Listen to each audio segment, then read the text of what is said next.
Well, our next guest claims to know the exact date of the end of the world, and it's coming up here pretty soon, as a matter of fact. The website is wecanknow.com. Welcome to the show, Chris McCann. Chris, good morning. Oh, good morning. Thank you for having me on. Now, okay, let's just get right to it. What is? I guess our listeners should know what is the date of the end of the world? The date will be May 21, 2011 for Judgment Day, but that's not actually the last day of the world. That'll follow 5 months later on October 21, 2011. Now, obviously, a lot of people are going to be skeptical about this, so I will just throw it to you. How do you know that these events are going to transpire on these dates? And I guess we'll get to B after that, which is what is going to happen on these dates? Okay. Well, first of all, I'd like to say that I'm not alone, and I myself did not discover this. This is something that's taught on family radio, and there's many people all over the world that believe this.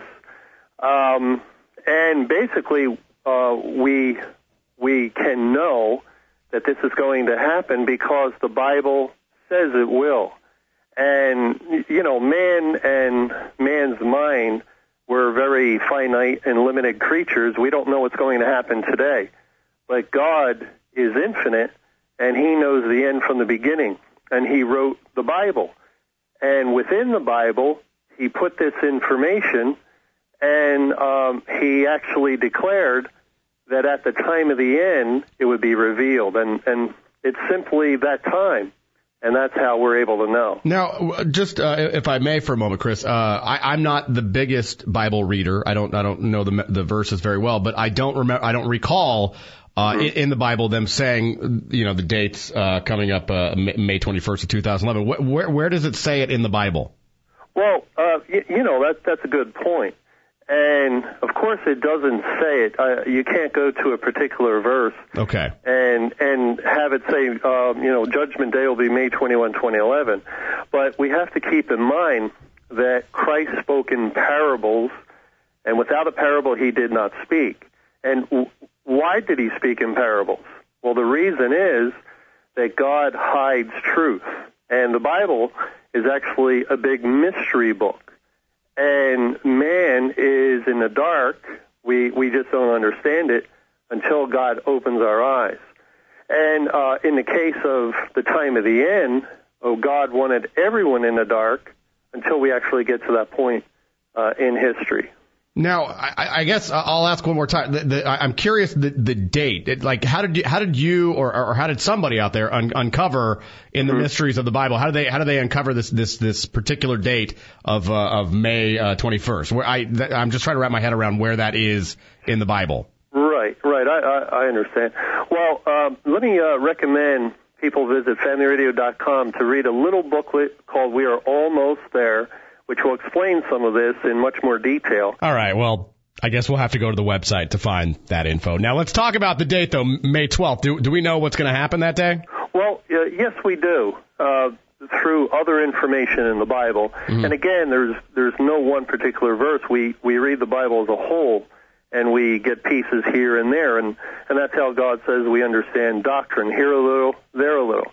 And what will take place, it'll be the day of the resurrection of God's people, of all men, but God's people will be taken out of the world, and the day of the rapture of the living who are saved, that God saves before the end. And then, tragically, the rest of mankind will be left behind. So that, that series, Left Behind, had a little truth in it, in that there will continue time on earth for a 5-month period. Revelation 9 speaks of 5 months of torment, and that will be May 21 through October 21. Now, I will say that I know this is going to, shock a lot of our listeners out there, and I got to look across at Kristen right now, and you say October 21st is the end times. Her birthday is October 23rd, and you're really... I mean, is it God's plan that I don't turn 30? Because I'm okay.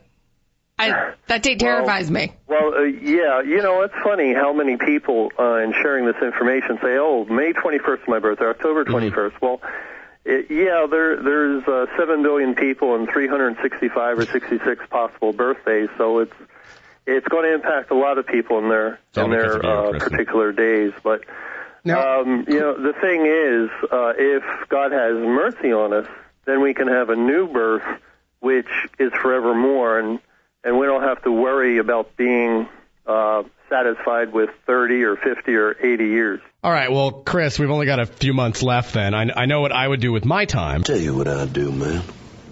2 chicks at the same time, man. What are you going to do with your remaining 6 months? Yeah, that's a great question. I appreciate it. Well, what I'm trying to do is blow the trumpet. That's how the Bible describes in Ezekiel 33.